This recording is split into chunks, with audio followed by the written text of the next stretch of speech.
Hello everyone, welcome back to the Seaborn series. In this video, I will be talking about the point plot in detail.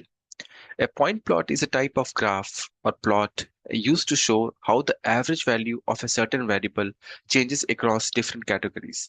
So let's say that we want to compare the average sales of a different products over several months, or we want to compare the average height of the different age groups of the people.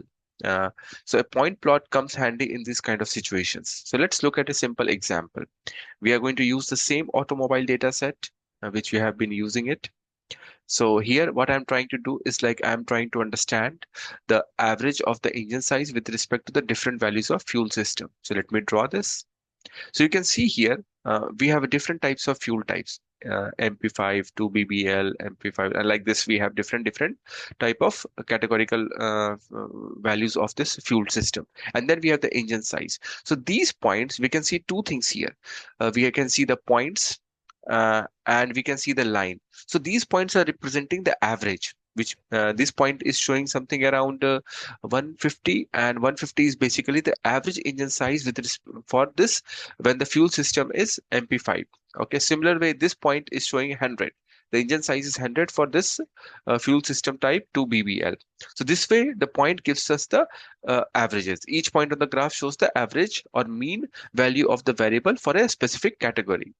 Now, when we talk about these lines connecting these average points, this shows the trend or change from one category to another. This makes it easy to understand if the values are increasing or decreasing or staying the same for different categorical system for different categorical values. We can also use hue. With the help of hue, we can furthermore add one more uh, feature in our visualization. So number of doors I have used here. So number of doors, for different number of doors, we can get the average also. So that this way we can do it. If we don't want to connect this trend line, we can also do that. We want only to see the average points. So we can do that by using this parameter join is equal to false. So by default, it is true. If you specify it as a false, so then there will be no trend line. Only the average points will be shown here. Okay.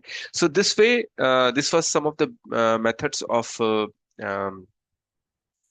point plot. Let me know if you have any queries in the comment section, and please do subscribe to my channel. Thanks.